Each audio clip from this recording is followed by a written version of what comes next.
ایک فقیر دریا کے کنارے بیٹھا تھا۔ کسی نے پوچھا، بابا کیا کر رہے ہو؟ فقیر نے کہا، انتظار کر رہا ہوں کہ مکمل دریا بہہ جائے تو پھر پار کروں۔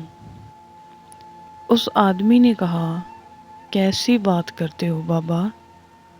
مکمل پانی بہنے کے انتظار میں تو تم کبھی دریا پار ہی نہیں کر پاؤ گے۔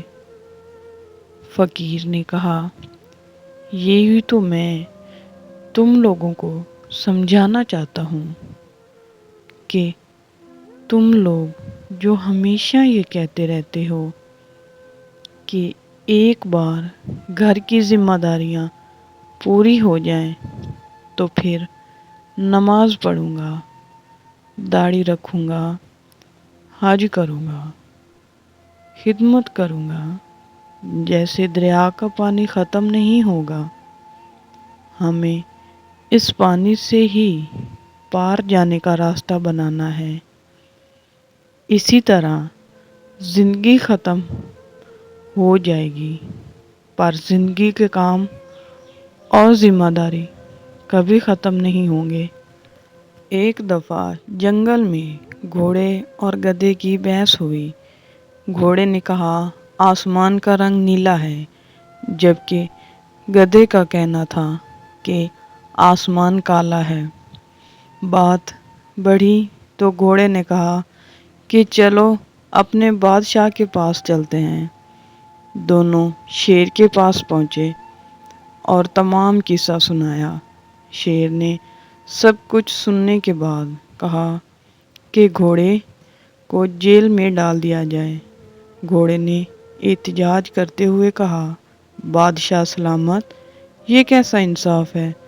صحیح بھی میں ہوں اور جیل بھی مجھے جانا پڑ رہا ہے۔ بادشاہ نے کہا، بات صحیح یا غلط کی نہیں ہے، تمہارا قصور یہ ہے کہ تم نے ایک گدھے سے بحث ہی کیوں کی؟ یقین اور بھروسہ۔ ایک آدمی وہ بہت اونچی عمارتوں کے درمیان تنی ہوئی رسی پہ چل رہا تھا۔ وہ بہت آرام سے اپنے دونوں ہاتھوں میں ایک ڈنڈا پکڑے ہوئے سنبھل رہا تھا۔ اس کے کندھے پر اس کا بیٹا بیٹھا تھا۔ زمین پر کھڑے تمام لوگ دم سادے کھڑے یکٹک ایسے دیکھ رہے تھے۔ جب وہ آرام سے دوسری عمارت تک پہنچ گیا تو لوگوں نے تالیاں کی بھرمار کر دی اور اس کی خوب تعریف کی۔ اس نے لوگوں کو مسکرا کر دیکھا اور بولا، کیا آپ لوگوں کو یقین ہے میں واپس اسی رسی پر چلتا ہوا دوسری طرف پہنچ جاؤں گا؟ لوگ چلا کر بولے، ہاں ہاں تم کر سکتے ہو۔ اس نے پھر پوچھا، کیا آپ سب کو بھروسہ ہے؟ لوگوں نے کہا، ہاں ہم تم پر شرط لگا سکتے ہیں۔ اسے کہا، ٹھیک ہے، کیا آپ میں سے کوئی میرے بیٹے کی جگہ میرے کندھے پر بیٹھے گا؟ میں اسے بحفاظت دوسری طرف لے جاؤں گا۔ اس کی بات سن کر سب کو سکتہ سا ہو گیا۔ سب خاموش ہو گئے۔ یقین الگ چیز ہے، بھروسہ الگ۔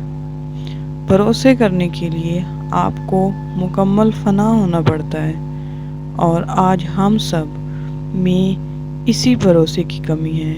ہم اللہ تعالیٰ پہ یقین تو رکھتے ہیں لیکن بھروسہ نہیں کر پاتے۔